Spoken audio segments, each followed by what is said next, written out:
Well, I've got a lot of information that we're going to cover tonight, but I'm going to try to compress it and try to run through it fairly quickly. You know, I know even with the air conditioner, it's kind of warm in here and a little uncomfortable. I'm Dennis Nunn. I'm a director with the Conklin Company from here in Lincoln. Been with Conklin, in fact, let's see here, coming up June 25th of this month, it'll be 40 years that I've been in the Conklin business.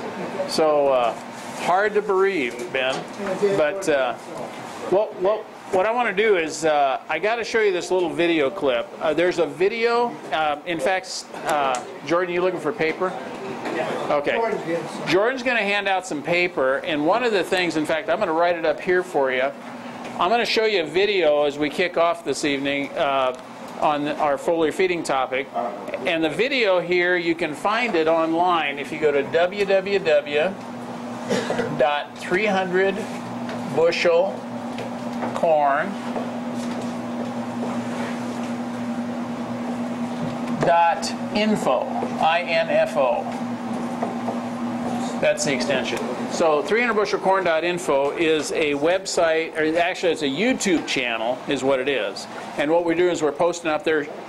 We have lots and lots of video footage, thanks to Ben and a lot of other people that we have put together over the years. And what I'm trying to do is go through a lot of those videos and clip out short clips of those videos so that you don't have to sit there and watch a 3-hour video when what you really want is that 2-minute sound bite from Jerry Cox or Kip Culler or one of those guys. And so 300bushelcorn.info is where you'll find this video. In fact, this is one of the first ones I put up because Rich and I have talked about this, and it's one of Rich's guys. And I'll have, after we run the video quick, I'm going to have you have Rich come up. And Jordan, if you could do me one more favor, go ahead and shut this off just for a few minutes. And I know it's going to get warm, but I'm going to show you this video, and I'm going to shut down the fan just so that you can hear it, because we don't have a lot of speakers. I was hoping we might this evening. We'll do better next time. But this is a video of Nathan Weathers doing Rich doing an interview with Nathan Weathers. We're visiting with Nathan Weathers. Nathan and his dad Byron farm out High Plains of Colorado, eastern Colorado. I met Nathan's dad, Byron, at the National Corn Growers here at least 10 years ago. It was Nashville, Tennessee. I do remember that part of it. And he's been using our products ever since. And Nathan came back into the farming operation, I believe it was 2004, was it? You went off to school, came back, and you're working with your dad as well, working your own farm as well. And you guys just use more and more of the Conklin AgroVantage system every year. And you guys were sharing with me just a few days ago, or a month or so ago, about your belief in Guardian and what that does. And Guardian is a product that we use to help save nitrogen in the soil. And you guys, why don't you just go ahead and share, Nathan, what you guys seen with the Guardian and any insights on that? Well, the Guardian product, Rich, it's an amazing product because there's a whole lot of, there's several other products on the market that have the same claim as what Guardian actually does. And everything that we try to do in the soil is we try to build soil health, and we try to promote plant growth, and we're trying to keep that plant as healthy as we can. As we've all heard Jerry Cox say, you never want your plant to have a bad day. So that's where Guardian comes into the picture for us. We farm predominantly sandy soils, and nobody wants to have to go through your field multiple times to try to apply nitrogen. But we all know that band applying nitrogen is much better than broadcast. So we've actually cut back to 2 applications of most of our nitrogen and putting on some of it with the planter and then some of it with side dress. And we actually apply a Guardian in both applications. It allows us to put a little bit more in up front so that we know we're not behind during ear initiation or anything, in those critical times early in that plant's growth stage. And where we really learned where the benefits of Guardian was the first year we used it, we were skeptical as most people. We didn't change our nitrogen program at all. All we did was we added in the Guardian product. I believe it was during our side dress, which we're usually applying. We variable rate it, and it's anywhere from 100 to 150 pounds in one shot with side dress. So we added the Guardian in there, and I don't even remember what the rate was. but we were using the liquid, and we really didn't see a yield response that year. But when our agronomist pulled our soil samples that fall, his first question was, well, how much N did you guys apply? And we're like, well, same as we always have. You know, we didn't change anything. And what he had found was we had 60 and 70 pounds of nitrogen carried over on some of our valent sand hills that normally we're running out of nitrogen. Well, he couldn't figure it out. Well, the only thing we could think of, and the only thing we did different, was we added the product Guardian. Okay. So we did the same thing the next year. Didn't change anything. All we did was add Guardian. Well, our carryover at the end of that year was just as high. Well, that year we did see a yield increase. So we just decided, So we started cutting our in rates back. Well, and for us, it took a couple years before we fully bought into the program. But now we're actually down around 0.8 to 0.9 pounds of nitrogen per bushel of applied in at some fairly high yield goals. And we can fully attribute it to the product Guardian. Okay, excellent. You were telling me this year you actually said your overall farm average was the best it's ever been, and your nitrogen usage is actually down, and you're still having the amount of nitrogen left in the soil as well as in the plant to finish it all the way out for you. Is correct? Yes. This year we had the highest farm average by about 8 bushels, higher than Dad had ever had before, and that's even including a circle that got hailed on pretty hard and didn't do very good at all. But that's including that, it made about 8 bushel better than what our previous farm average was. And part of the thing is we're doing a lot of things different. We've been strip tilling now for about 10 years, so we're getting the mineralization of a lot of our organic nitrogen coming through our increase in organic matter. Okay. But that's freeing up along with the nitrogen that we're keeping, and it's just working hand in hand. Okay, excellent. You talked about the hail event that you had, and I'm going to just switch gears a little bit and move into our product Feast XL. It's a 2600 with a 0.5% boron, and you guys have been using it for several years along with your fungicide. But you shared with me the hail event that hit that one quarter this year where you guys defoliated your corn. Why don't you share what happened and give the exact details of that, Nathan? Well, what happened, Rich, was we had a hail event come through right in the middle of pollination. We had about 50% brown silks and 50%, so we were about 50% pollinated when it happened. And the hail event came through, and we had basically just a stock. We had about 80% defoliation. This was actually 2 weeks after the hail event when the insurance adjuster came out. Insurance called it 80% defoliation. Okay. And we didn't know what the heck we were going to do because we didn't know if it was going to pollinate. We just weren't sure. Well, we couldn't afford to give up on the crop, so we don't believe in just shutting the water off and abandoning it. So what we did was we basically hit it with the kitchen sink. We used the Feast XL along with our fungicide and our insecticide, which is a normal practice for us. I will not apply a fungicide without Feast XL. Okay. The coverage and the coating on the leaves, I know you're not supposed to go in right behind the plane, but if you do go in and happen to look at the leaves real quick, grab some and walk out, you can see the speckling all the way down the plant to the bottom leaves. Yeah. So you know you're getting the coverage and the coating, and then the great thing about Feast XL is it actually has rainfast in it already. Okay. So it helps the sticker on the plant, and it just helps the fungicide work even better. Okay. But that crop, we came in and we hit it, and then about a week and a half later, we came in and we hit it with late season application of Roundup and also a 1.5 gallons of Feast XL again. Okay. To try to keep that late season plant health. And since we didn't have any leaves, we knew our weeds were just going to go crazy. So we put the Roundup in there to try to control the weeds. And that circle still ended up making 175 bushel. 175 bushel. That's what you were sharing. With 80% leaf loss. 80% leaf loss. You said the ears weren't really bruised. It was just took the leaves, stripped them all off. And when you take a look at the factory of losing 80% of the leaf, that's going to have the chlorophyll that's going to help make that plant, the Feast XL, really had to help you out there. Now, on your first application, how much Feast XL, can you remember how much you used there? We usually try to run as much as the flyboys will let us. Okay. They try to stay 5 gallon or less, so we typically run 2.5 to 3 gallons. Okay. We run a fairly high rate, but we also feel what we've found is these new hybrids, the harder you can push them at the end, the longer stay green you can have, and we're getting a lot higher test weights. If I have a test weight under 60 pounds, I'm upset. Okay. Well, I know you shared on that field, was it like 61, 62 pound test weight? 175 bushel corn with that kind of defoliation, and we still averaged about 60.5 pound corn. Yeah. Okay. Great. So which means everything was that plant needed late was there. Well, appreciate you sharing that.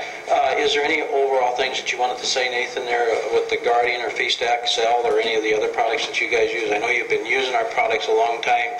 I appreciate your guys' business, and our company appreciates it. And I know you guys have done a tremendous amount of field testing, as they say. Give it to the farmer, and he figures out how to break things, and you guys have figured out how to make things really work and work well. Like you said, it's your best overall yield average that you and your dad's ever had. Any other things that you guys want to share there? I'd say the biggest thing for us is, and I'm going to steal a quote from Danny Damon today. Once you've seen enough testing on something, it's time to go ahead and make the decision and just implement it. Okay. And that's kind of where we're at. We test things a little bit, but once we see it work, it just becomes normal practice for us. Okay. And that's where I think the soil testing from Midwest Labs comes in. The first and foremost thing of anybody even thinking about the AgroVantage system is just send a sample and send a soil test into Midwest Labs under the Conklin name, and just get it back, see what it says, and try it on one field. Okay. And that's basically what we did, and we now send all of our samples in there, and we get their recommendation on every acre. Okay, great. Thanks for your time, Nathan. Okay, so that's one of the videos there, but Rich, come on up here and tell us a little bit about, with the current, Linus was just saying, there's lots of fields in Nebraska got hailed this last weekend. Now we probably, with Feast XL, that's a later season product typically like they were using, what would you be using this time of the year? I would use our Feast 918-9 or 816-11 would be my two, 816-11 2S would be my first two choices, because you have your high nitrogen in the 816-11. I'd probably be mine, plus some sulfur, plus your phosphorus and potash. I'd also throw in some zinc where you have hail damage. I may even try a little bit of boron in there, and then I'd also put in some foliar excital, and usually that's 8 to 10 ounces per acre. And Dennis, I think you'd have some very good results there. If you have a chance or time to get a tissue sample through Midwest Labs of what you have in the plant there to see what it's really stressed on, there may be some other microbes like manganese or something like that. But that would, and I would not piggyback. Probably at this point, I would try to go straight nutrients versus trying to put Roundup and some other things there. If you were using a fungicide, for some reason you knew you had fungus problems out there, I would maybe throw in a fungicide with that. But I'd try to just get the nutrient into the plant, and then I'd come back a little later with my weed control, and maybe if you did it a few weeks from now, you may throw in a little bit more fertilizer. The 816-11 again would be my choice. If it's a month from now, then I'd probably start switching over to the Feast XL. Okay. And just to give you a little more on weathers out there, they're from near Yuma, Colorado, and they just have tested our product to no end. And Nathan loves to live in a cornfield. That's his second home, and he's out there every day looking at their cornfield, scouting it. And their best cornfield is 180 acres this last year, 188 acres. They averaged, 180 acres. That's not a true quarter like we have back here. Whatever the pivot covers, that's what they plant. They plant around the circle, around the outside, and then that's what they irrigate everything inside that. They averaged 288 bushels on that pivot. So, I mean, they know how to raise corn. His dad has literally broken the 300 bushel corn record out there in Colorado. And they just love the Guardian. They love the Feast XL. They use the Amplify. They use the Magnify LST. They use a tremendous amount of Wex, manganese. They're just very, very good customers. The reason they use that stuff, though, is not because they want to be good customers. It's because they put something in their bottom line. And he says when we're breaking the yields over what our neighbors are doing by what we're doing, it's kind of a lot of fun there, Dennis. So, but again, you know, use some of the slides that Dennis is going to show here on how to foliar feed, when to foliar feed. Again, you know, you don't go out there maybe if it's 95 in the middle of the afternoon. I'd probably wait until it cools off that evening, and Dennis will cover that. Yeah, so, you bet. Thanks. Great. Thanks, Rich. Okay, what I'm going to do is cover a whole bunch of information fairly quickly, and then we'll take plenty of time for questions. We'll stick around as long as you got questions. One of the things that Rich mentioned is soil testing and tissue testing. These are tissue testing bags. If you need some, take some tonight. We've got a whole bunch of them. We've got some here, but I've got a whole box of them I picked up last night. I was up in Omaha yesterday, and Stan was good enough to call up and then remind me to pick them up. And it was late. We were moving my daughter up there to college, and I called Ken Pullman. He was still in the office. I got through the switchboard because they were closed, and he set the box out for me. So I got a box out here with both soil and tissue bags. So if you want to get some, take some home tonight with you. The tissue sample is really critical, and if you take it and send it in on like a Monday, and probably by Wednesday or Thursday you'll have your results, and you'll be able to foliar feed and be able to catch those windows, and that's the key. Don't send it in on a Friday. Don't go home and send it in tomorrow. They'll have silage by Monday, and you want to get a good test. So anyway, mentioning that, let me flip back here to my PowerPoint, and we're going to go ahead and talk about.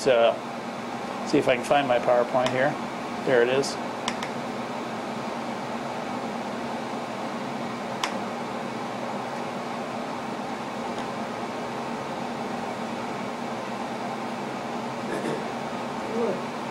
Hand those handouts before we start. Yeah, that'd be good. Francis, help me out here. Yes, sir. I'm going to have you hand out these right here. Managers and directors, I think I have. Why don't you pass that out too? The one that Bill's passing out is the instructions on how to take a good tissue sample for sampling. What Francis is handing out is a little flyer. Francis, grab me one of those. Yeah, Francis, grab me one of those. And these will kind of give you a basic outline. Feel free to take some notes on here, on your notepads, and I'll be glad to take some questions after we get through. But we're going to talk about corn, soybeans, wheat, and alfalfa, the primary products that we work with, and we're going to talk about foliar feeding specifically with those products. For those of you that are fairly new to the Conklin Company, I'm going to flip through real quick what I call the top 10 things that everybody should know about the Conklin Company. Because if you don't understand kind of who we are and kind of where we come from, what we do, this will kind of give you some basics. We've been in business since 1954. Harry Conklin was the founder of the company. He developed a number of early lubricant products go back in the 20s and 30s. And he started working out of his 1.5 stall garage in South Minneapolis in 1954. And that's really when we incorporated the Conklin Company. But from 54 until 1968, it was a two-family business, Harry and Jack Conklin. Jack, his oldest son, was his salesman. Harry was the manufacturer. Fact number 2 is today we have 6 major product divisions, and those 6 major product divisions are Ag and Industrial Lubricant Products. Those are the oldest ones. Our Conklin Industrial Cleaning and Maintenance Products. They're designed really for hotels, motels, hospitals, nursing homes, schools. We've got our ag products, which represent 60% rather of our product line is represented by those products, and that's where we're going to be focusing on not only the ag products specifically, but that very narrow area of foliar feeding with those tonight. Our Conklin Building Products are the second largest division. It's about 30% of our business. So those two areas make up by far the vast majority of our product line, number 3 and 4. Fast Track Animal Products are our third largest product division. It's our livestock probiotics. And then we've got our Conklin Family Care division. We've been marketing direct since 1969. In 1968, Harry had a second heart attack. His eyesight was failing. He turned the business over to his son, Jack, who brought his brother Bob into the business. Bob's background is in sales marketing, sales management, sales training. So the two guys really decided that they were going to make the company into a national company to take the products that their dad had spent his whole life working with and try to develop it into a national company. So that's where we got started in 1969, really marketing the products nationwide through an independent distributor network. And that's still how we do business. Conklin does the research, development, manufacturing. They prep the products for the marketplace, but all of our distribution is done through an independent field manager organization and independent distributors. Fact number 4 is we are based out of Shakopee, Minnesota, southwestern suburb of Minneapolis.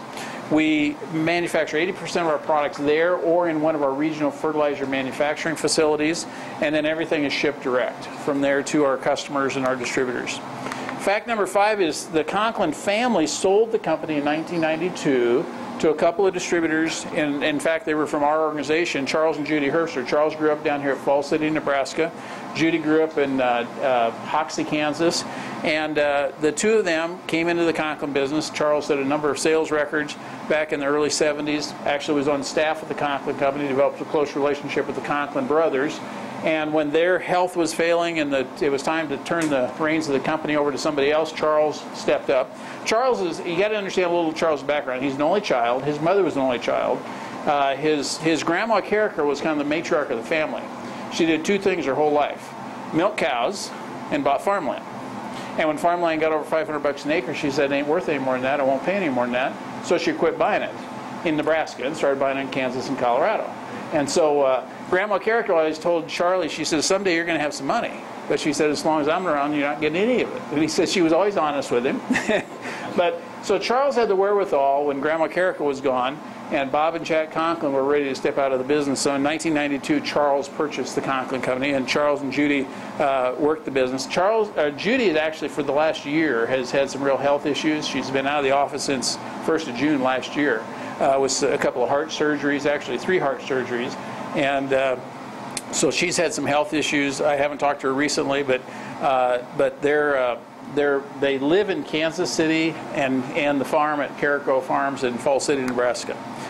Fact number 6 is we got world-class products. In fact, Ben is fond of saying that any product line that you can quantify and measure, we've got world record products. And the lube products are certainly one of those. This is Buddy Myers, a friend of ours who's what I call a recovering dairyman. I don't know if you guys have ever heard of those, but this guy used to dairy 400 cows. Now he raises replacement heifers. And so, but Buddy and his wife, Joan, they, besides raising replacement heifers, they farm some acreage over there in Ohio. And this is his 4020 John Deere tractor. It's now got over 30,000 original hours on it. And he attributes it to Conklin lubricants and John Deere green paint. And so we've got, Ben, you've got a Suburban sitting out here, a 94 Suburban. I know it's had a little body work done to it, but the engine's original. How many miles on it? It's got just under 819,000. It's got 818,600 or something. 818,000 original miles. We've got a lot of over-the-road trucks that have over 1 million miles on them. Over-the-road vans that are running over 1 million miles. I mean, it's amazing what we see with the Conklin lubricants. Increased longevity and fuel economy. We've got our livestock products, our fast-track products, were actually developed here at the University of Nebraska. Dr. Terry Kloffenstein and Dr. Kim Shahani developed the products back in 1986. The early product, the fast-track microbial pack, is a feed pack that you add basically to an animal's feed, an ounce per cow per day, in the case of dairy cows. And in fact, 7 of the last 8 world record cows for milk production have all been on fast track on a daily basis. What it does basically is it stimulates the animal's appetite. They eat more. They do a better job of digesting everything they eat. We end up with more milk, butter, fat, and protein, and that's where our increase in milk production. Typically, we see at a minimum a $5 return per dollar spent on fast track in any type of livestock. We've done it in poultry, laying operations, broiler operations, dairy, beef, swine. It's an amazing product. Fact number 8 is we got world-class building products. And in 1978, 79, we came out with our first acrylic products. We had a product called Rapid Roof, it was an acrylic latex roofing material. And we had a product called Wall Coat, or Wall Up rather, which was an acrylic latex material for basements and foundations. Out of those 2 products, we've developed this whole building products division. We actually have 12 different commercial roofing systems now. Probably one of the most popular is the MR system. If you had a weathered, aged, leaking metal roof, kind of like this, and you want to spruce it up and extend the life of it a long, long time. Basically what you do is you power wash it. You basically mechanically make sure it's tight. Add additional screws, nails, whatever. And then what you do is you'd put on a rusted-hanging metal primer, we call metal ready. We'd caulk every seam and bolt head on that roof, and then we put a finish coat over the entire roof surface. All the seams are fabric reinforced on an MR system. And you got guys like Francis Taphorn here. If you ever get a chance to see an aerial photo of Marysville, Kansas, it's about 88.3% white. And Francis has done all those roofs. And so whether it's one of our MR systems or one of the other systems on flat roof buildings, they're amazing. And the longevity is tremendous. Conklin's got a product called Wall Coat, which is kind of an extension of that Wall Up product, which we use for basements and foundations. But this is for above grade. So if you've got any kind of concrete, block, brick, any kind of siding, you can basically pigment it one of any 900 and some colors, put it on that building, and basically it's the last time you should have to paint it. Ben, you want to add something? I was just going to say, we put Wall Coat on the first year it came out on our own home, and but she decided she wanted to change the color. So yesterday morning, Blake and I decided, well, we'll power wash that, and we power washed it. 3,200 psi, guys, not one speck of that Wall Coat came off. Not one speck.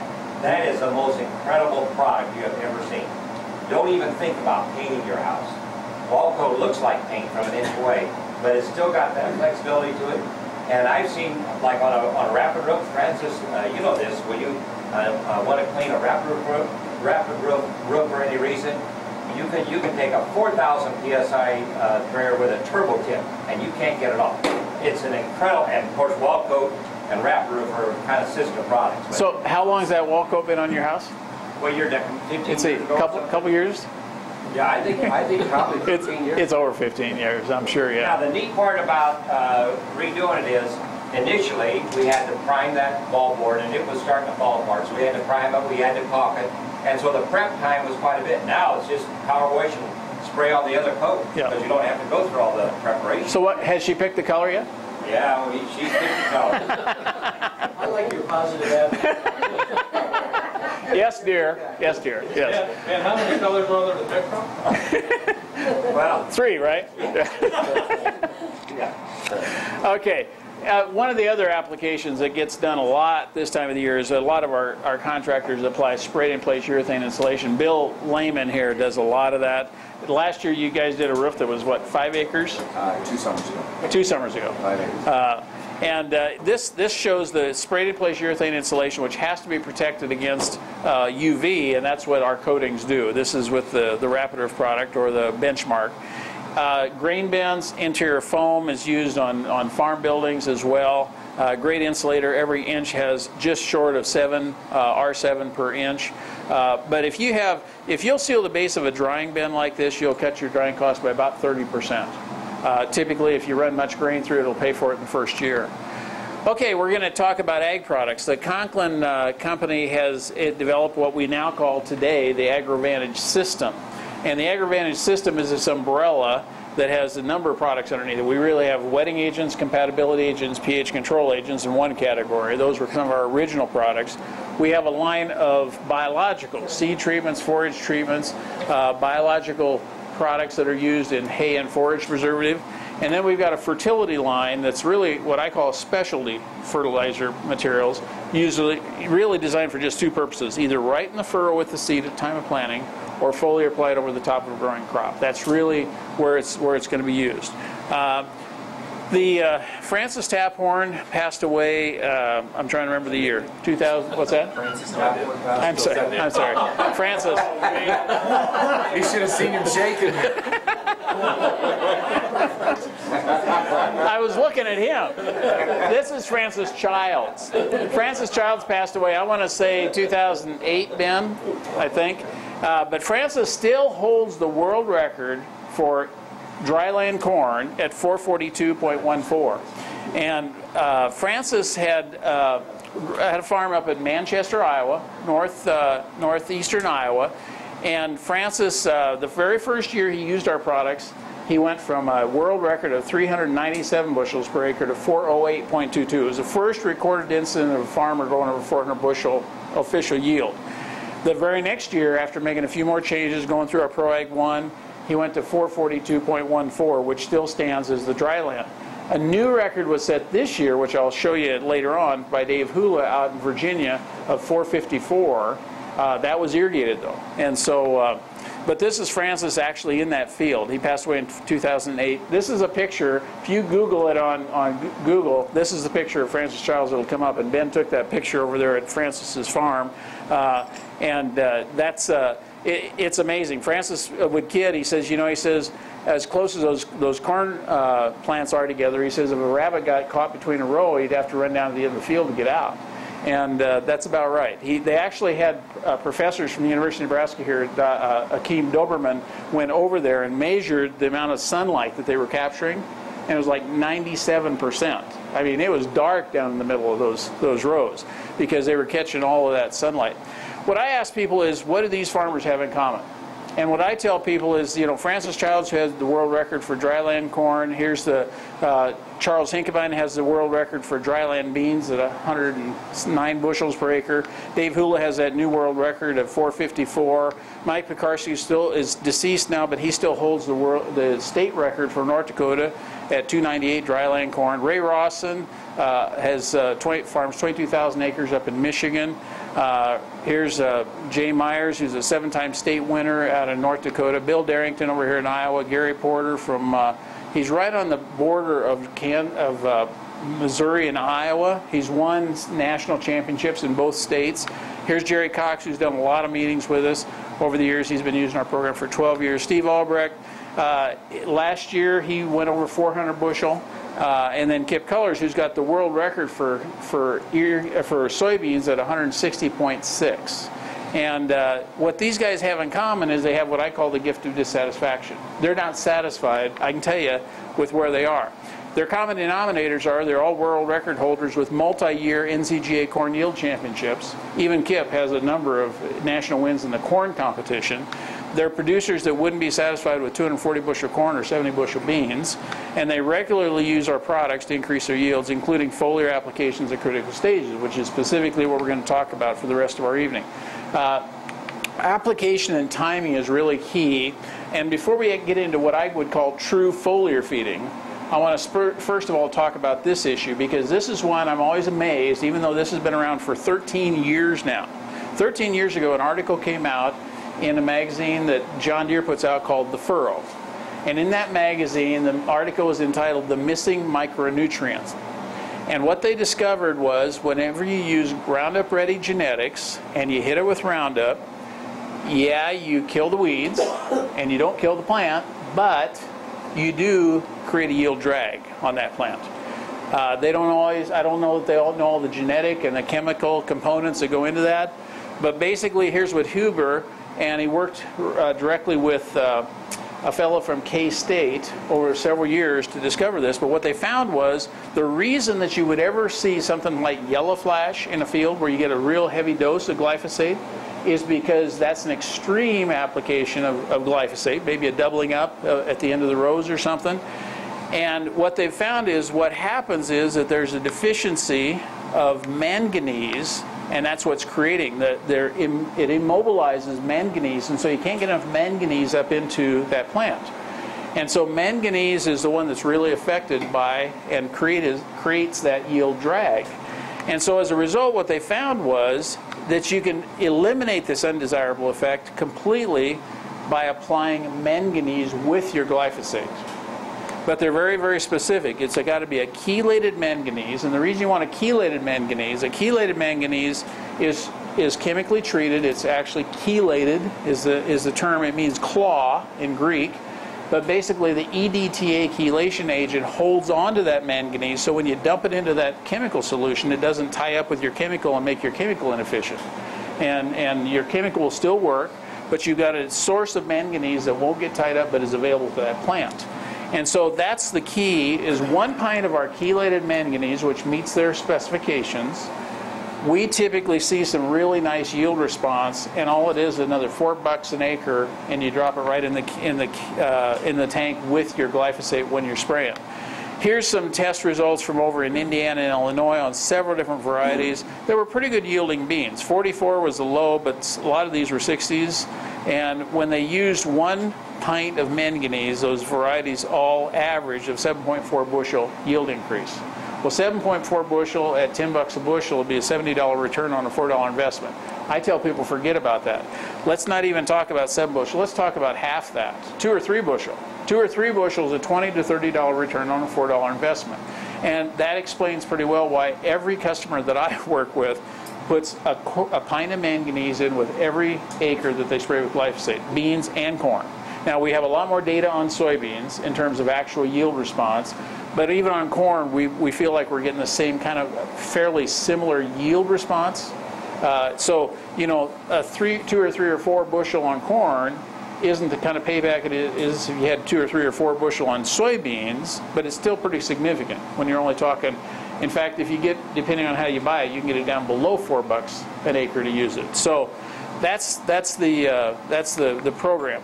This happens to be, in fact, one of the reasons I threw this in here today is I got a call from one of our directors down in Kansas City, and he says, "Hey, can you send me that picture?" And so I pulled up this picture and I emailed it down to him. But this is a picture of a yield map that a fellow put together over in Indiana, I believe it was, Knox County, Indiana. He wanted his name pulled off because he's prominent in the Soybean Association. He didn't really want his name splashed around. But here's what he did. He added a manganese to his first tank, and he went up and around the field, and then he went here until he finished up. And so the next tank full he filled, he did not put manganese in, and you can see where he finished up without it. The red are the lowest yielding areas of the field. The green are the highest yielding. So even though it's pretty hard to see the colors, you can make it out. Glyphosate and Feast MicroMaster 6% zinc at 1 pint per acre were sprayed around the perimeter of the entire field first and sprayed starting on the left side of the field. So that's a yield map that basically just demonstrates what we've been talking about. So Roundup, Monsanto came out with a bulletin in 2003 that still is in effect, and it basically says this: in general, liquid forms of chelated manganese fertilizer tend to work more efficiently than the technical grade inorganic manganese fertilizers. Inorganic manganese fertilizers like manganese sulfate, manganese chloride, manganese nitrate, etc. should not be tanks mixed with Roundup Weather Max, as considerable loss of weed control may occur. So that's why it's really critical that you use a product like our Feast manganese that's quality and that's fully chelated, 100% chelated. Okay, we're going to talk about the foliar feeding puzzle. One of the things, if you've ever been to a ProAg 1 program, it's our 2-day intensive agronomy program that Dennis Naiman puts on. One of the things that he'll always say at those programs is the last thing we want you to do is to add your name to that long list of people who say, I tried foliar feeding and didn't work. And so the key is you need to understand kind of the pieces of the puzzle to make foliar feeding work for you. Here's some of the things you need to consider. Number one, weather conditions. Never, and Rich was mentioning this, never foliar feed in the heat of the day. Early in the morning, you'd like to have the dew off because you're looking for direct contact with the leaf surface with that fertilizer. You don't want to, again, go to the heat of the day because those stomata on the leaf are closed down. Evening hours are a good time, and we'll go through some of the specifics here in a minute. But so pay attention to the weather. Unlocking the timing secrets, crop staging, those books that we talked about are really critical. You need to apply the fertilizer at the right time during the plant's life to get any kind of reasonable effect out of it. Product selection is really key. You want to have a product that's a nitrogen, phosphorus, potash, and nitrogen boron mixtures. So this would represent our 9-18-9, 3-18-18, our different formulations that we use for starter can also be, as a pop-up starter in furrow, can also be used as a foliar. But you can also use our nitrogen boron, which would be our Feast XL product. That's the 2600.5 boron. And that would be used typically later on when you're looking mainly for nitrogen, but nitrogen boron are always good to be applied together. You also want to put on any micronutrient and secondary nutrients, and that's really where your tissue samples come in. You know, you shouldn't be putting on zinc if you don't need it. If you do need it, though, foliar is a good way to get it on. In general, kind of the rule of thumb is if you had a recommendation based on your soil test for 10 pounds of a micronutrient per acre broadcast, you could replace that 10 pounds with 4 pounds in a band, 2x2 band, and you could replace it with 1 pound in furrow. And foliar feeding similarly is much more efficient. What's the efficiency figure? Is it the same as in furrow, or is it? It's at least what was in furrow. Yeah. So, and a lot of times, you know, some soils, you get a call for so much micronutrient mix, you can only put so much in furrow. So the foliar is a good application, and at certain stages of the plant's life, it's probably better to be able to put it on foliar. By the way, I usually mention this 2 or 3 times, and it's not because of early onset Alzheimer's, but I want to make sure, don't ever put boron in furrow. Any of the other micros are great in furrow. That's really where you'd like to go with the first pint of any micro, except boron. Boron should never go in furrow. Foliar is a great way to put on boron. Plant growth regulators also can be put on as a piggyback application. We've got a great one called Excito. It comes in a soil or a foliar application. And then adjuvants often are a good addition because they increase the effectiveness of that foliar. You also want to look at co-application potentials. Is there times when you can piggyback nutrient with, say, a chemical like fungicides? You heard Nathan Weathers say he never puts on fungicide without Feast XL. And so it's always a good idea to put, not just for saving a trip over the field, but a lot of times they make those 2 products will work better together than either one of them would separately. And then soil and plant analysis. Knowing what's in your soil and knowing what's in the plant are really key, because there's no sense in spending money on nutrients that you really don't need. So those are what we're going to talk about. These, again, are the 2 books, and if you plug in those numbers and Iowa State University into Google, it'll take you right to them. You can order them online if you'd like to. We just try to have them for convenience for guys if you'd like one. But it's a book that walks through every stage of the plant's life and how to find it. And so when you're out there in the field scouting your own fields, you know what stage that plant's in. Second of all, we want to select the right fertilizer materials. Not all fertilizer materials are created equal.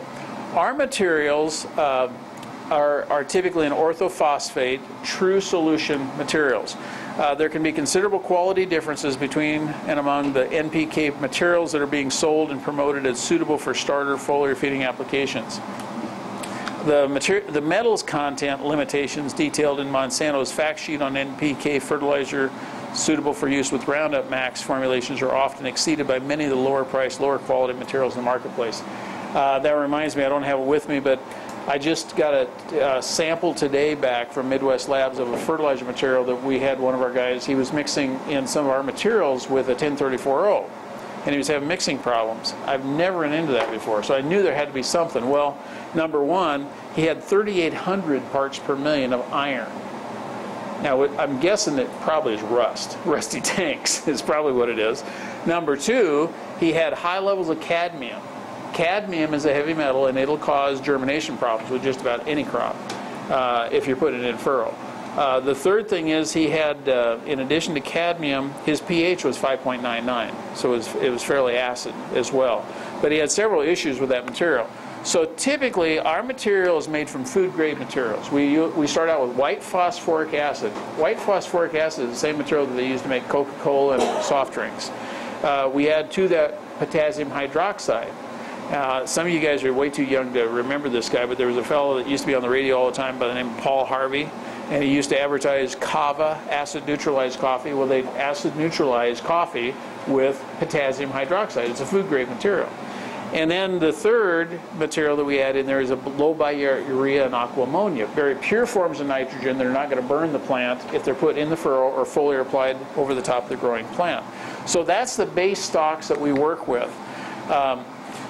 Do not use UAN. UAN is urea ammonium nitrate. It's a 28 or 32% typical nitrogens. Those are too hot. They'll typically burn. Another product that you really shouldn't use is, that's not mentioned, I should have stuck it in here, is ammonium thiosulfate, 120026. 120026 is a great product. It should not be used in a foliar type application too. It's too hot, or in furrow either. It's got a great source of sulfur, so it's great for a 2x2 application or even a broadcast application. You can mix them with chemicals, a lot of different applications. I'll show you what Jerry Cox is using here in a minute, and he uses a lot of those products, but he doesn't use them in furrow and he doesn't foliar with them. Avoid fertilizers which derive their phosphorus from APP, ammonium polyphosphate. 1034 is a typical one, because those materials, the only way a plant can take in that phosphorus is in the single ion form, H2PO4 or H2PO5, and it's a single ion form. So what you've got with the 1034 is ammonium polyphosphate. A polyphosphate is 5 or 7 chain link molecules that have to hydrolyze, they have to break down. So they're not going to be immediately available. They're not a bad product. A lot of our guys use a lot of it 2x2, 3x3. I mean, they use it off to the side, but they don't use it in furrow and they don't use it for foliar because it's just not going to be available. Avoid fertilizers which derive the potassium from potassium chloride. Anybody know what sodium chloride is? Table salt, you know. Well, potassium chloride is a salt as well. So it's a salt, and so those materials, 0060 or 0050 24 sulfur, are going to be materials that are going to be pretty hot. So you don't want to use products like that either. So again, foliar feeding, you want to look for time of day, early evening, after 6 p.m., early morning before 9 a.m. Temperature 65 to 85 degrees Fahrenheit, 70 degrees is ideal. Humidity, you'd like it to be greater than 70%. They say the perfect conditions are a temperature humidity index of temperature plus humidity of 70, so it'd be 140. That they say is perfect, you know, and no wind, right? And so if you can get those conditions, call me up. Take a picture. We have one day. Yeah. Wind speed, you'd like the wind to be less than 5 miles an hour. So those are the conditions ideal. And you guys all know, and I always stress to people, whenever you come to a Pro Ag 1 program and you listen to Denny Damon for 2 days, you'll find out pretty quick, and I accuse Denny of this all the time to his face, he's a purist. You know, if you need 4.3 pints per acre of micronutrients, he wants you to put on 4.3. Well, if you've got 10,000 acres like Garrett and Terry do, you know, you'd be changing stuff over all the time. So you got to kind of there's real life experience out here, and then there's what you'd like to have in every situation. So there's always some compromise. You'd like to have rainfall within the last 24 to 48 hours after a foliar application. You can reduce the application effectiveness as not all nutrient materials are immediately absorbed into the plant tissue. Here's a great slide, and I couldn't believe that Denny was willing to share it with me, honestly, but it's not the animated version that he has of Pro Ag 1. Basically what this shows is, I always stress to people, when you look at the potential yield increase that we get out of foliar feeding, and you start doing the math, now some of us are really, really good at math, some of us aren't very good at math. You know, my wife, for instance, one day was telling me, she says, I got it for half price.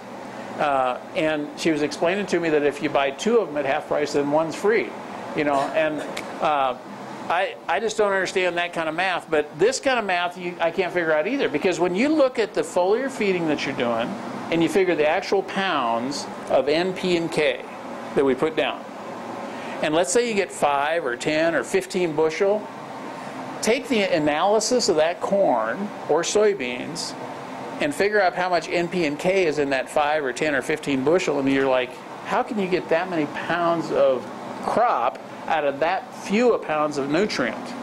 Well, here's how it works. It's not a direct relationship between the absorption of those nutrients into the leaf and corn popping out of the ears. Here's how it works. You enhance, what happens is when you foliar feed, you stimulate the plant, and you enhance cellular-based chlorophyll synthesis. So what you do is you basically stimulate the plant to suck in more sunlight. It demands greater increase of water, and so it stimulates the root system to increase its uptake of additional water and nutrients and increased root activity. And this is where your increased nutrients are coming from. The foliar feeding stimulates this process, but it's not all the nutrients just from the foliar application that are going to create that additional yield. See, for every additional 100 pounds, you got to create 100 pounds of additional glucose to produce 1 more bushel of corn. See, what you've got out here in the corn plant is you've got a sugar generating machine, and you're creating it through photosynthesis. You're creating sugars that are then converted into grain. And so what we're doing with this foliar feeding process is we're stimulating this cycle to get more increase in nutrient uptake primarily through the root source. Okay, this is one of the most critical things, and we've got a limited number of these, don't we, Stan? I think I got 15. Okay, we got about 15 copies of this in a color version. If you want to get a hold of it, we've got some here. If you don't have them, a lot of you guys probably have them or have them on your iPads. But this is the foliar feeding chart for corn. I'm going to show you one for soybeans. I'll show you one for wheat as well. But what we've got here is basically, here's the process. This side of the graph is for the vegetative stage. So we're laying the foundation of that crop health, okay?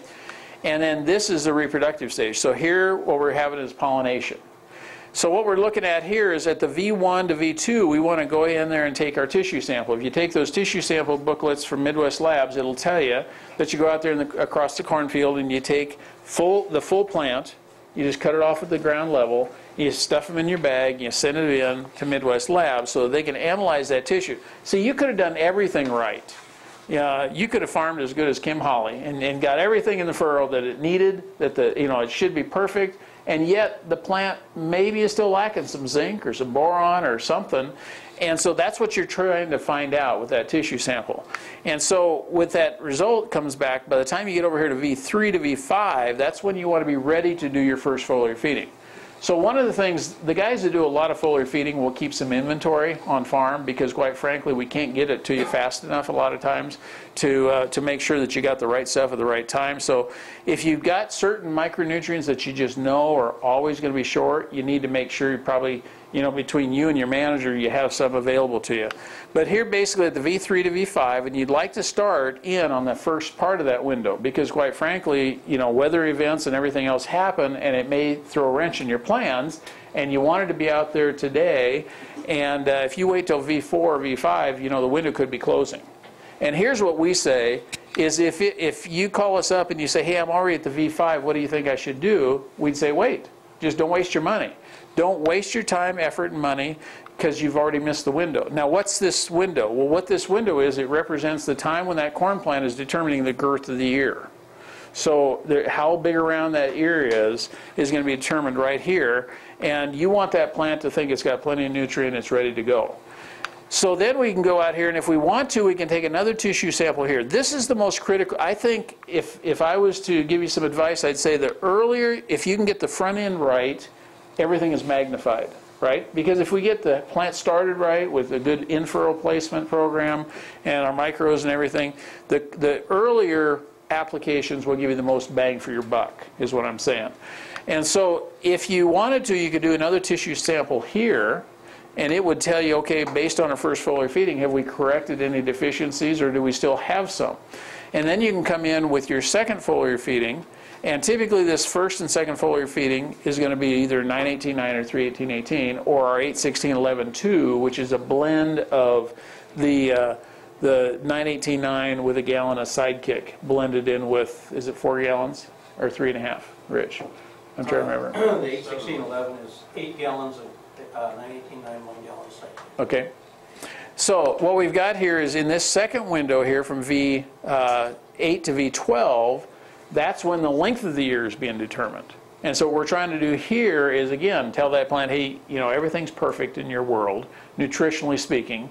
And so if we foliar feed there, again, we stimulate that additional vegetative growth, and it's a good, solid vegetative foundation that's going to give us the ability out here, when we get to reproductive stage, to be able to produce high yields. So we get out here, and they say you could take another tissue sample here. Quite frankly, I think you're past the windows to do any good with it, and so I usually don't recommend it unless there's some reason to. Here's the key thing, though. What you'll find is the guys that are raising 300 bushel corn and higher are all doing tissue testing. They're all doing foliar feeding multiple times, and in general, they're all guys that are out there paying attention to the details. In fact, a friend of mine, I wish I would have thought of it, his website is "The Yield is in the Details." And but this is the critical part of that. And so when you get past the pollination, now you're over in here, and what we're looking at here is between the R2 and R4, it's what we would call brown silk, white blister stage is really what we're after. So it's already pollinated. Now you're trying to fill those kernels and increase density. And so here's where we use that Feast XL product that Rich and Nathan talked about. It's a 2600.5 boron, 2 to 3 gallons. It can be piggybacked with fungicides in that application. And that additional sources of late season nitrogen are really going to help you with filling out those kernels and giving you the kind of density that you want. Okay, here shows what that corn's going to look like at that stage. You got brown silks, so you're already past pollination, and you've got white blisters. 10 days to 2 weeks after silking. And again, a lot of guys are putting on their fungicides at that time, so it's a good application. Here's a summary of yield responses at various corn levels over the last 10 years. At yield levels of 100 at the V3 to V5, just that single application, we see a 3 to 6 bushel yield response. V8 to V12, 2 to 4. R2 for that third application, we can pick up another 5 to 10. When you go up here and you look at the increase in yields, it just leverages those, and so you're looking at a possibility of 40 bushel and more yield increase if you're at those high levels. So it magnifies whatever you already got going for you in that field. Here's the potential profits. You know, when we're looking at an extra 5 to 10 bushels per acre, and your cost per acre is going to be $7.50 to $15 for 1 to 2 gallons per acre. The net profit, you're looking at an extra 15 to as high as $52 an acre on the different products that we're talking about here. With the Feast XL, you're looking at $15 to $22 an acre. You know, you're looking at some pretty significant added boost to your yields and profit bottom line. Jerry Cox, a lot of you guys have probably heard Jerry, or you've seen the 300 bushel DVD. We've got some copies here if you haven't seen one and would like to get a copy. But he's our 21-time NCJ yield champion at the national level. He uses Feast fertilizers specifically for seed placement or foliar applications without burn. He uses those in furrow, but he also then goes in and he does foliar feeding 3 times on all of his fields, sprays late in the day, uses high pressures. He says at least 75 pounds per square inch. Never spray above 86 degrees Fahrenheit. Again, 70 and 70 is the perfect ideal situation.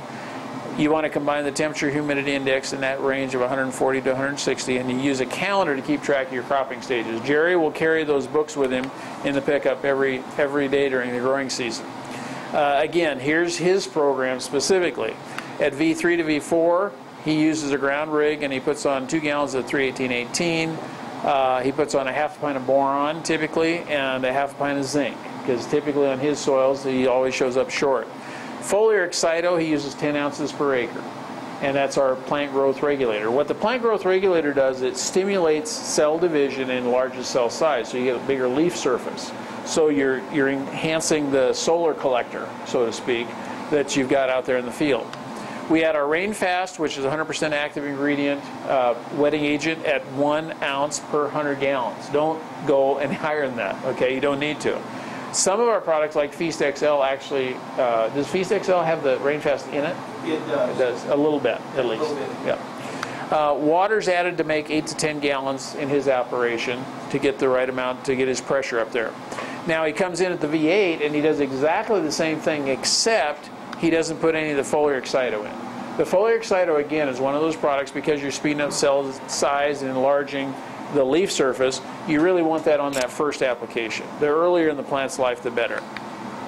Okay, if you were at any of Jerry's meetings this last year, you probably saw this picture, and don't give it away if you were. But for those of you that this is some corn he was pushing for really high yields. I think his yield goal is like 375 or something like that. I'll pull up his soil sample here in a minute.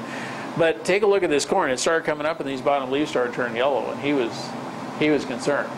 You know, it's like none of his other fields were doing this, and this one was. And so this is kind of a little tip. he called about a half dozen agronomists, and nobody could tell him what it was. He finally called up Rod Livesey, and he asked Rod, he says, what could this be? He says, well, what are your numbers? Well, he pulled up he says, I don't remember exactly, but he pulled up his tissue. This is his soil sample, not his tissue, but his soil sample in that field. And he showed, and he says, well, look, he says, everything's high. And I know you can't see all those numbers, but, you know, organic matter's 1.7, it's a little low, but everything else is phosphorus, P1, P2 are very high, potassium's very high, magnesium's medium, calcium's medium, sulfur's medium. You know, everything's really in good shape. Boron's low, but he says, no, he says, what are your potassium numbers? And he said, well, they're very high. He says, no. He says, what are the numbers? Potassium was 265 parts per million, and magnesium, not manganese, but magnesium was at 144. He says, anytime you get he said, what you've created is a magnesium deficiency, because your potassium is so high in relationship to your magnesium that you've created a magnesium deficiency. The plant can't pull it up there. That's what's happening. Did his tissue sample, and sure enough, everything else is excessive, sufficient, high to excessive, calcium, sufficient to high, here magnesium, low to deficient. And so recommendations, these are the fertility recommendations that come back from Conklin. And here's your Feast XL, or Feast 918-9, 1 gallon, just something as a carrier, some nutrients, some NPK, with 3/4 of a pint of magnesium. Corrected the problem. Now, that field, I'll show you some pictures. This is the field later on. And you notice that those ears, he says, you know, look how green that corn is. He says, how soon do you think we can start cutting this? And of course, the answer is, well, we already are. You know, he likes to go in there, especially with his yield contest plots, and get them out of there early. And he says the thing we want is we want plenty of nitrogen on that corn so it doesn't die down, it dries down. And it's interesting, look at the size of the kernels in that stuff. That went 311. But you can tell the density. I mean, that nitrogen is why he's got kernels that look like that, because he's got that late season nitrogen on there. Yeah. What the moisture was on that? Yes, hand-shelled, it was 23. When they ran it through the combine, it was 25. But he says, you know, down in our area, he says it was 95 degrees yet, and he says it doesn't take a lot of 95-degree air to dry that stuff down. So they were combining at 25. Yeah. Here's the foliar feeding, and I'm not going to spend a lot of time because really the same concepts that we've talked about on corn really apply to beans.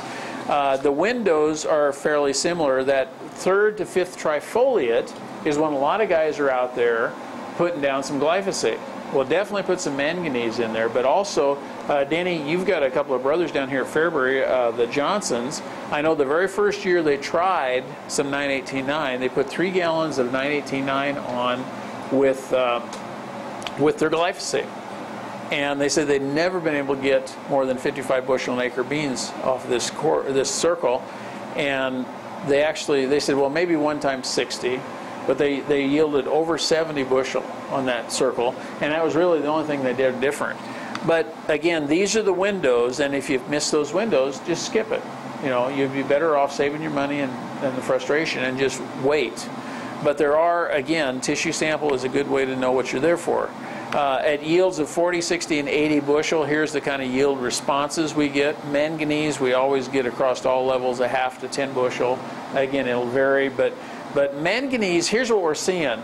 I shared with you early on the thing about manganese and glyphosate, but what we're seeing is more and more of our soil tests are showing up deficient in manganese as well.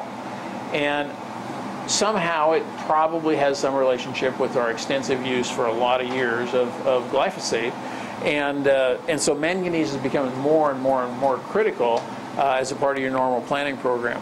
And again, if you can pick up 2 to 6 bushel, 4 to 8 bushel, you're looking at for the costs that we're talking about, your actual net profit is tremendous. So it's really a lever.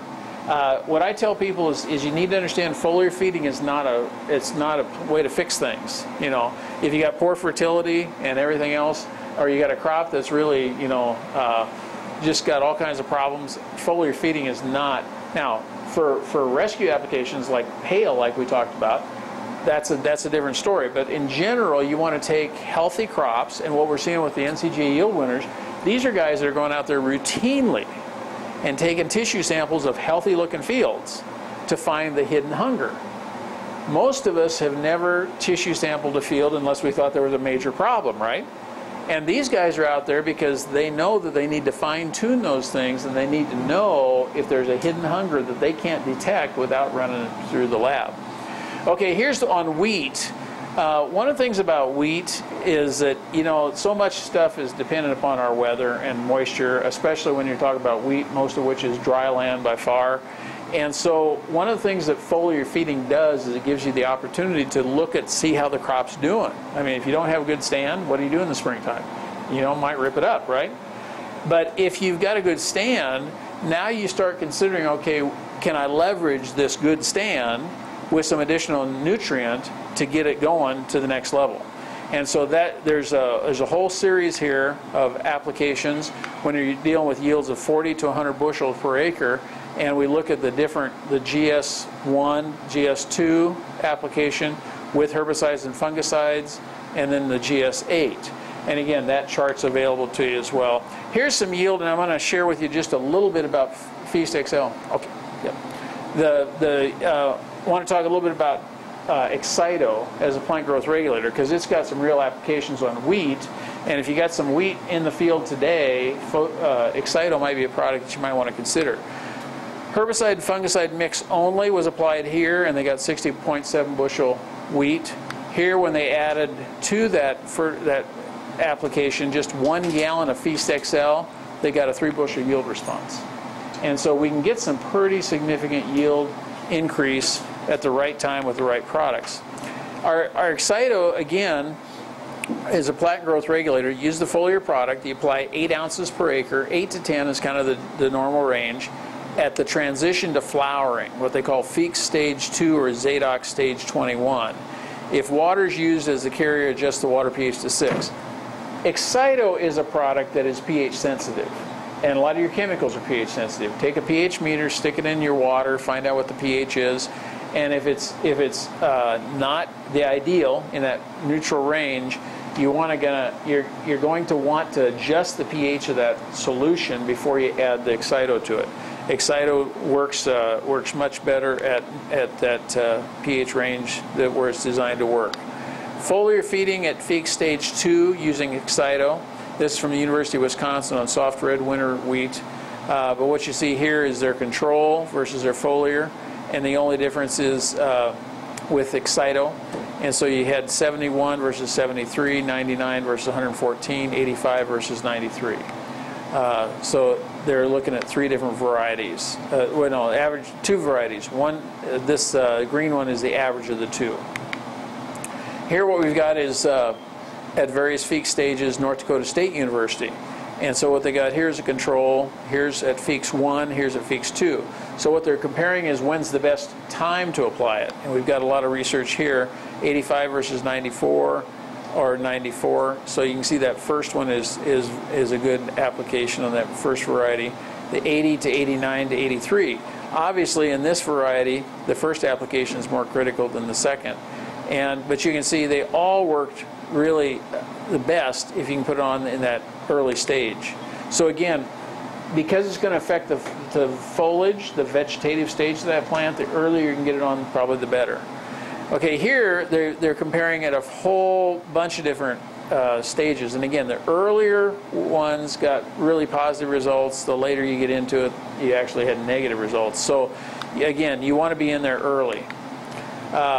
Here's our alfalfa mix, and there's actually we have a video from Delmer Yoder over in Iowa, who every year has a field day, and I think he's going to have one here first part of July. But here's basically what Conklin's recommendation is. After each cutting, but before there's 4 inches of regrowth, you want to get out there and you want to apply 2 to 4 gallons of Feast 918-9 or 318-18. Now I realize you got a lot of bare ground, right? But the fact of the matter is, I always tell people there's 2 crops, wheat and alfalfa, that are what they call crown feeders. They'll feed off the surface of the soil, and so really you can't mess up. It's not as critical, those windows aren't as critical on alfalfa and wheat as they are on some of the other crops. You want to put on 2 to 4 quarts of our Sidekick. Sidekick is at 002517. And so you got that additional sulfur, which is key. What's sulfur important for on alfalfa? Anybody know? Protein. Your protein content is going to be really critical with sulfur. So you want to put on some sulfur to increase your quality of hay. 8 ounces of foliar Excito. We put that on after every cutting, except for the last one. We'll talk about that in a minute. And then Feast 10% boron solution and 3% EDTA calcium. Had a guy call up today, he had some calcium left and he wanted to know about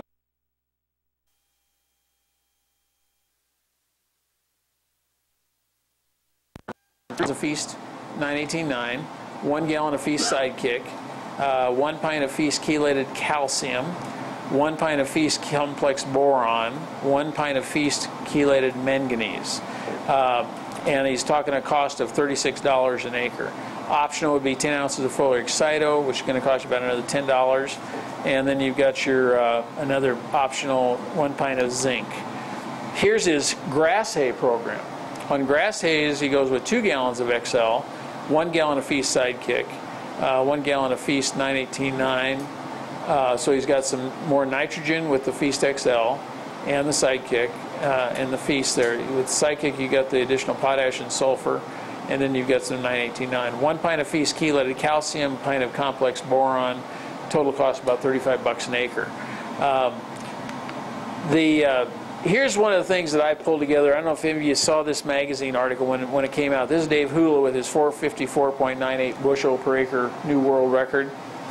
I seldom do this. You probably don't either, but I seldom read a magazine cover to cover. But I read this one cover to cover, every word of every article. And what I came up with is the guys in there that all were raising 300 and 400 bushel and more on corn were doing these 7 things. Every one of them were doing these 7 things. And I tell guys, just compare your checklist of the things that you're doing, and if you're doing all 7, you're on the right track, I would say. If there's some things that you haven't been doing here, these might be some things to consider. They all do a complete soil test. They don't do an NPK sulfur or NPK sulfur zinc. They do a complete soil test. You wouldn't believe how many soil tests I look at, and all they're checking for is NPK, zinc, sulfur. Rich, you probably see it too. Seed treatments. They all use seed treatments for enhanced germination, not just for pesticides, insecticides, but for enhanced germination like our Amplify. They're all using in-row starters with micronutrients based on their soil tests. They're all doing tissue testing of their healthy crop. They're all doing foliar feeding.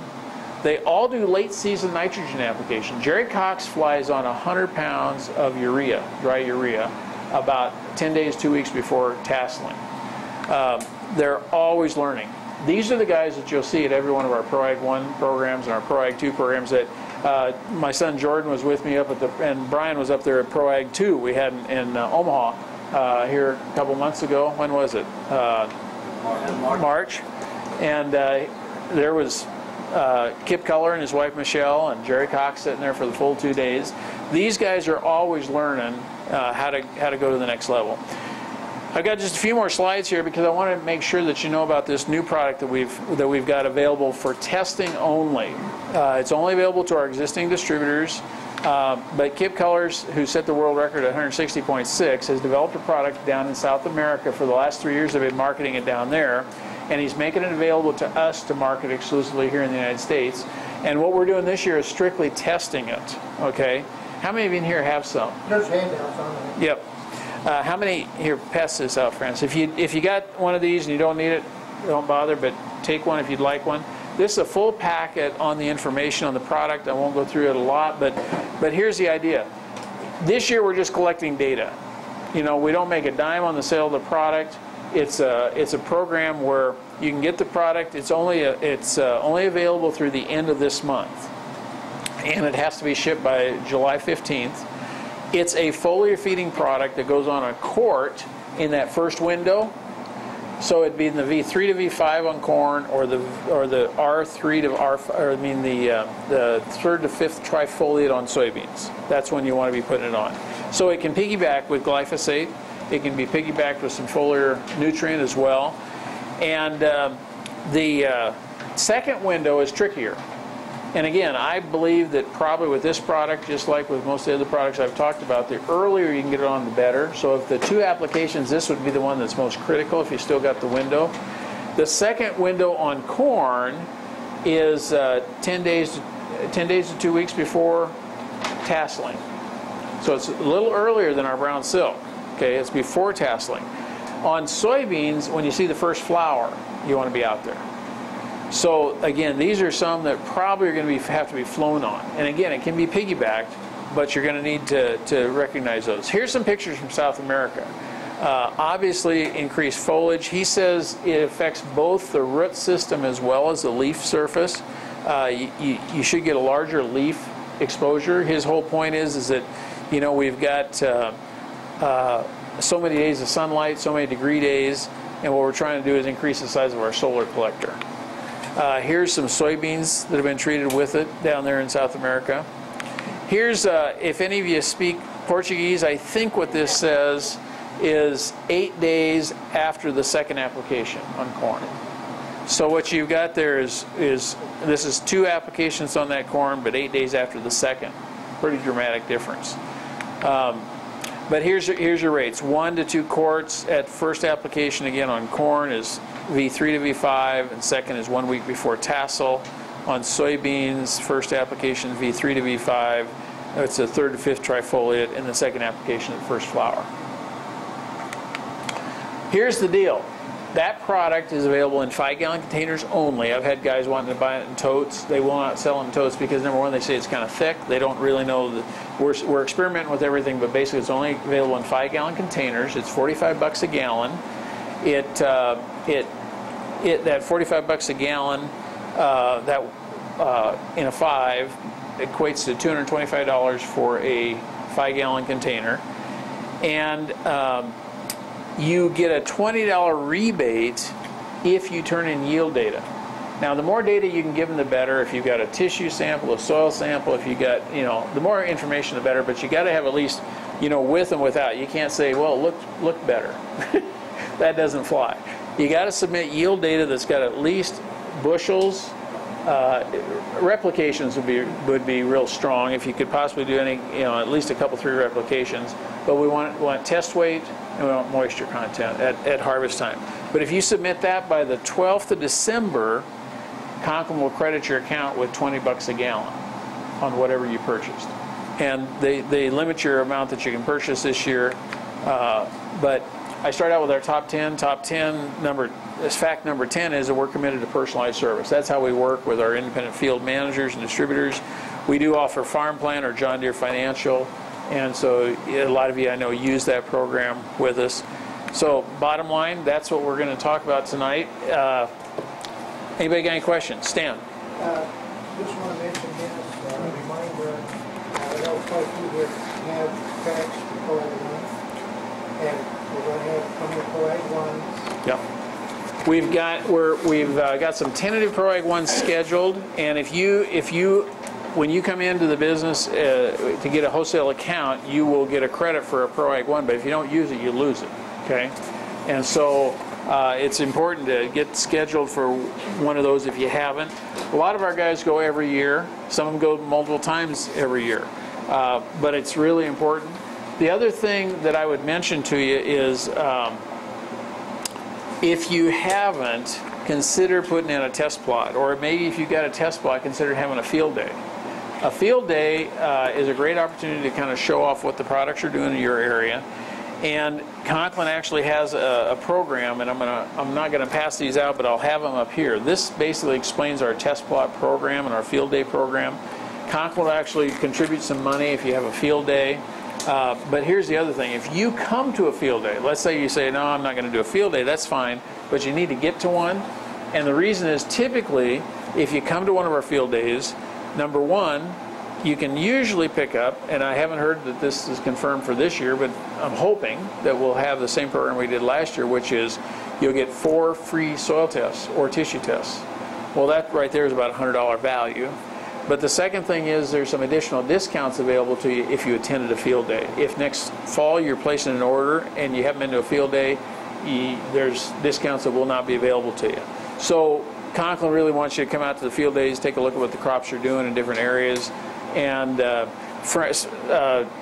we have a guy that farms a large tract out in southwest Nebraska. Stan and I drove all the way out there to pick him up, to take him to the Irrigation Research Foundation to a field day last year.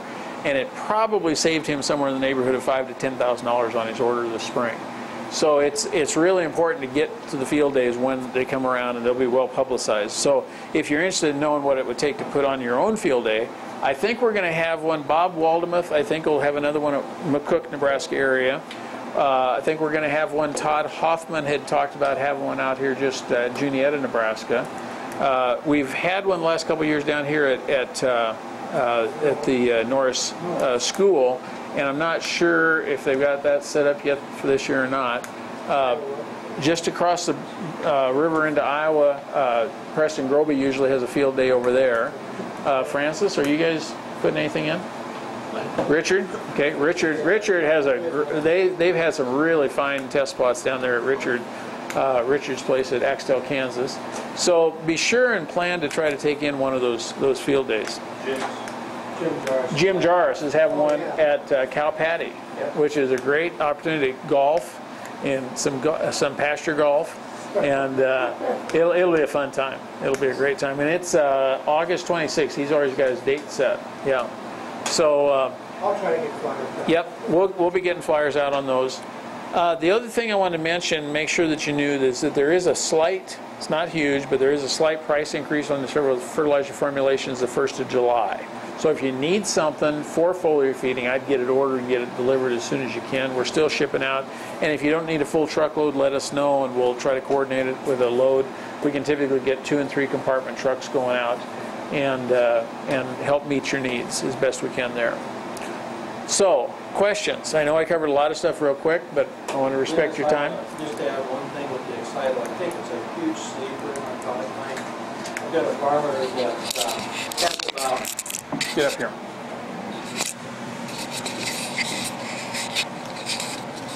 I'll restate that. I got a farmer, when it comes to Excitol, the foliar or soil, that has used the Excitol the last 3-4 years, done test plots with it, and last fall I went to get their order. They order well over 100,000 a year, and closer to 200, but they ordered 500 acres worth of Excitol. Didn't ask the price, they just said, we're starting to see some results, we like what we're seeing there. Well, he called me back about 2 weeks later after he sat down with his seed dealer, and that seed dealer, they were showing on these soybeans, they were just using on beans, were gaining 5 to 8 bushels consistently, where they used about 2 gallons of our fertilizer, a pint of manganese, and the foliar Excitol. And so you got about a $25 bill tied up there. But if you took 5 bushel beans, not 8, they said it was closer consistently to 8, but let's just take 5. You take 5 last fall beans were around $15 or better a bushel. Take that, I'm going to do the math in my head so I'll mess up here. Take 5 times 15 is what, 75? Minus the 25, you had a $50 bill per acre extra profit. But he called me about 2 weeks after he sat down there and he says, we got 2,000 acres of soybeans, I want to know all 2,000 acres. We're done testing. Because he says, well, let's say 2,000 times 50. I think that adds up to $100,000 worth of extra profit. Not a bad deal. And then he called me back about 2 days later because he's talking with his uncle, and he says, well, I need it on my 500 acres, so there was 2,500 acres. Now, he's a bigger winner than I am, but you know, you take $9 an acre roughly times 2,500 acres. I, as a salesman, made some money there too. So it's a win-win deal. But Rob is really pleased with what they're seeing with the complete program. But I wanted to add that as you guys go out here in the next couple of weeks is real critical. I mean, you can't wait till July to put Excitol on it. It needs to be put on here in the next few weeks. So it's a way to increase, you know, and if this year you say, hey, I don't believe exactly what these guys are saying, try 40 acres. What's the worst that could happen? You know, get a case of gallons, you'll do about 50 acres with that, and see what you're seeing there. But if you have some extra questions on that, I'll be around here for a little bit yet. So Sounds good. Thank you. They're using 8 to 10 ounces. 8 to 10 ounces per acre. They use 10. It's 8 is really what the guide says, but he says for another $1 or so an acre, I'm not going to be short of it, so he puts Okay, good. And I've got a lot of guys trying Excito this year for the first time. And again, Excito is not the first product you grab. You want to make sure your fertility and everything else is working, but it is a product that will leverage, again, a good crop into even a better crop. And that's what those numbers were showing, is that if you can leverage a good crop into another 5, 10, 15 bushel, that's where the profit really shows up. Any other questions? Yeah. What was the reason for, they said for foliar feeding, the pressure is 75? The pressure, I think, primarily, Rich, is because you want your droplet size fairly fine. Yes, and you get better coverage of the plant. You get the small cell flooding, is why you want rain pass to the backside of that leaf. The stomatophlooding, basically what you want the higher pressure so that you get more of a fog. It's a smaller droplet size, so it not only lays on the top surface, but it actually, you know, in the foliage, you'll get more exposure to the plant with that. Typically, what Jerry Cox is doing is 7 to 8 gallons of water with the 2 to 3 gallons of fertilizer, the Excito, and so forth. Again, if your sprayer is set up where you can go with less than that, you don't need to go to 10 gallons. But if you can go up a little bit, it'll usually help you get the pressure that you need to be able to get that. Are you going really fast ground speed? Because when I spray 10 gallons an acre at maybe 4 miles an hour, it's probably around 20. Probably about the pressure. The pressure? Yeah, I don't know what ground speed. Rich, do you know? It all goes back to nozzles and Yeah. each guy's application. If you're spraying Roundup at the same time, you're asking for a higher gallonage of water. And again, when you go to the field with Roundup, what's your reason to go to the field? Number one is to kill weeds. That's your first objective. Now as you put the fertility in there, that becomes your secondary. So you have to always stack those on top of each other. You have to make some management decisions once in a while. That's right. Good question. What's that, Francis? Use of combined. Yeah, Combined is a product we didn't talk about, but Conklin has a product called Combined, which will help you adjust the pH. But Combined also, in addition to doing that, it'll buffer it and keep it there for products like Excito, especially, that is pH sensitive. That's one thing that you'd want to make sure and use. The other thing is we have our liquid AMS product. A lot of that's been sold this year for use with and anytime you need to have a AMS with glyphosate, our liquid AMS Complete is a great product. Typically about half the cost of a lot of your other powdered AMSs out there, a lot easier to work with. It already has the bullseye blended into it and so forth, so the drift retardant. Other thing I want to mention is this facility, if you haven't been here before, is just really convenient to our distributors. Stan is here every day, Monday through Friday typically, or one of us is covering if he happens to have some other priority. But we keep a small inventory of our lube products here, some of the cleaning products. We've got a few ag products. We've got some Amplified DNL on hand. We've got some Magnify. If you're still planting some soybeans, we've got a little bit of Magnify. A case of Magnify does 200 units of beans. And so we've got a couple bladders, 2 single bladders. Well, bladder does 50 bushels. So if you just have a few beans or you're doing some replant, whatever, we've got a little bit of those products here. We've got, do we have any of the adjuvants? We got some Combined knockout. Okay. If any, what's that? I have Complete on hand. Okay. If anybody has any Rainfast, I know Greg Shuck's been looking for some more Rainfast. He needs some quick. But if anybody's got some, let me know tonight. Any other questions? Well, we'll stick around if you got some, and help yourself to some more food. We got some desserts left. What's that? Karen brought her onions in right quick. That didn't show them right quick. What's that? She planted her onions and put the AFD, I'm assuming, right? It was the The feast for the, Oh, the feast plant first. yeah, for the plant food. And they were planted at the same time in whiskey barrels on the patio, and the difference. This one's with, without. And they both had whiskey on them? I think that's what it is. Same amount of weight? Yeah. This is just straight water, and this is with the feast plant food. Here, Karen, why don't you stand up and explain those to Ben so he can get it on camera. We planted these at the same time, just on the patio in whiskey barrels. This one is with the feast plant food, and this is just straight water on it, and that's it. And such a difference in the onions. Hold them kind of together there, Karen. Okay. Thank you. Very good. Hey, thanks for coming out. Thanks for bringing the great food, and help yourself to some more. We'll be around to answer any questions you have. I do have a few of these charts. If anybody doesn't have one, would like to have one, let me know and we'll get you one. Okay? Thanks for coming.